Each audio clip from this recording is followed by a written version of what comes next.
किसान भाइयों नमस्कार।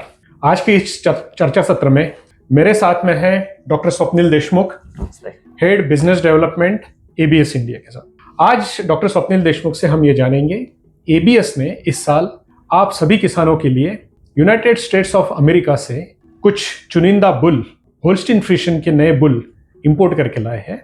उसमें से कुछ बुल के बारे में आज डॉक्टर स्वप्निल से हम जानकारी लेंगे। डॉक्टर स्वप्निल, आपका एक बार स्वागत है। और किसानों के लिए आज सबसे पहला बुल अगर मैं कहूँ तो आपने कौन सा बुल चुन के लाया है और आज किसानों को आप कौन से बुल के बारे में जानकारी देंगे? जी बिल्कुल। पहले तो सभी को नमस्कार।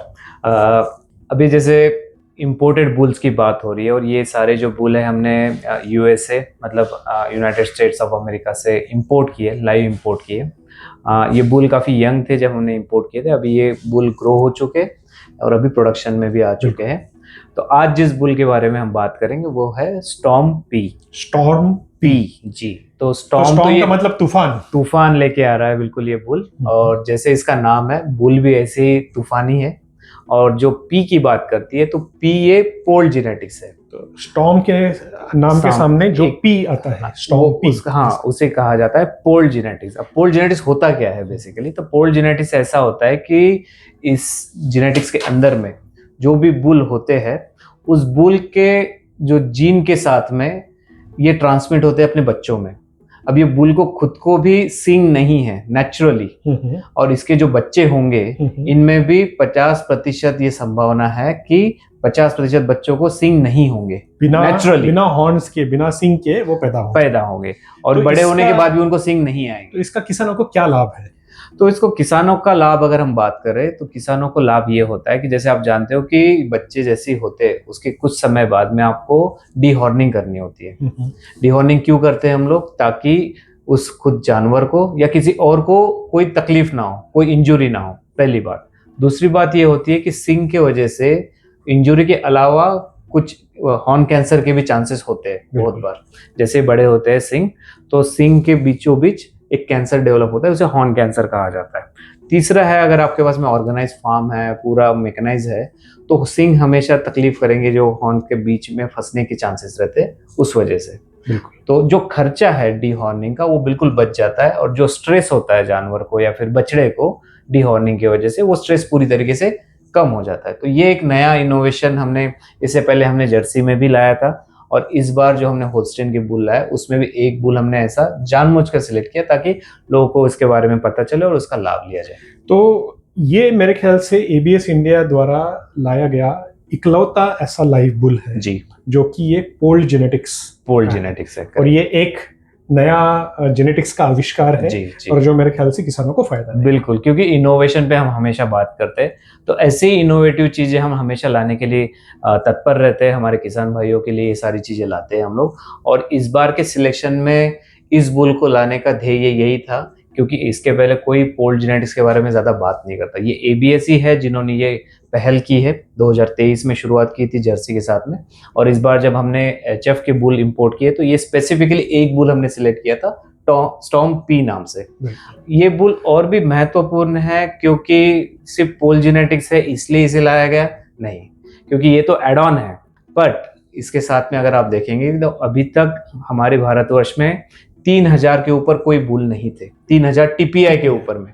तो इस बार जो हमने सिलेक्शन किया था ये टीपीआई के बेसिस पे किया था और मिनिमम क्राइटेरिया हमने 3000 के ऊपर रखा था। तो अगर स्पेसिफिकली मैं स्टॉर्म पी की बात करूं तो स्टॉर्म पी का टीपीआई आता है 3180, 3180, मतलब 3000 से भी 180 टीपीआई ज्यादा है।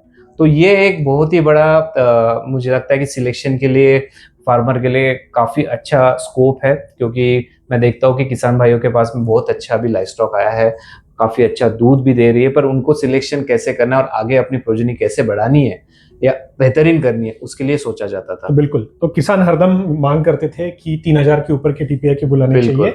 तो स्टॉर्म पी 3000 ऊपर भी है, 3000 टीपीआई के ऊपर 3180, और साथ में ये पोल जेनेटिक्स है। बराबर। इसके साथ में ही इसके प्रोडक्शन पैरामीटर्स के बारे में अगर हम किसानों को जानकारी दें तो टीपीआई जैसे मैंने बताया कि इसके 3180 है, तो ये सबसे बड़ा ड्राइविंग फैक्टर इसका प्रोडक्शन होता है। फिर ट्रेड्स भी होते हैं डेफिनेटली, बट टीपीआई जब हम 3100 की बात करें तो डेफिनेटली इसका प्रोडक्शन क्राइटेरिया काफ़ी ज़्यादा है, जिसको हम मिल्क में, फैट में, प्रोटीन में, नेट मेरिट में, नेट चीज़ में, फ्लूइड मेरिट में इसके गिनते हैं। तो ये सारे इंडिकेटर्स होते हैं। और ये जो हम बात कर रहे हैं आज, जो जीनोमिक डेटा हम पढ़ते हैं जब भी, अगर आप स्टॉर्म पी की पेडिग्री पढ़ेंगे तो इसमें आप देखोगे इसका जो ग्लोबल कोड है, इसका ग्लोबल कोड है 29HO 22381। जब भी आप ये कोड अगर गूगल पे डालते हो या फिर हमारी वेबसाइट पे डालते हो तो आपको इसको ग्लोबल डेटा मिलेगा। और जब ग्लोबल डेटा आता है तो डेफिनेटली इसकी पेडिग्री आप अच्छे से पढ़ सकते हो। तो वही पेडिग्री मैं आपको एक बार सही तरीके से बताऊंगा। और हम प्रोडक्टिव ट्रेड्स पे बात करेंगे, जैसे आपने पूछा है। तो प्रोडक्टिव ट्रेड्स में आप इसको देखते हो तो इसमें आपको देखा जाता है कि इसका जो नेट मेरिट है ये प्लस 689 है, $689। तो ये नॉर्मल काफ से या फिर इसकी बच्चियां नॉर्मल माँ से 689 मतलब $690 ज्यादा कमा के देगी अपने किसान भाइयों को। ठीक है। इसके बाद में इसका चीज मेरिट ये यूएस में ज्यादा देखा जाता है, तो चीज मेरिट इसका प्लस में आता है, ये आता है $713। मतलब जो चीज की बढ़ोतरी है $713 ये कमाई करके देगी। तो चीज जो होता है वो प्रोटीन से होता है, इसका मतलब इसमें प्रोटीन भी बहुत, प्रोटीन काफी अच्छा है। बिल्कुल, जिसको हम इंडिया में ये कह सकते हैं कि एक SNF की मात्रा जो है वो आपको अच्छी मिल जाती है। और वही चीज अगर मैं दूध की बात करूं तो दूध ये देता है लगभग प्लस 735 LBS। हमने इससे पहले भी कई बार LBS और kg का कन्वर्शन किया है।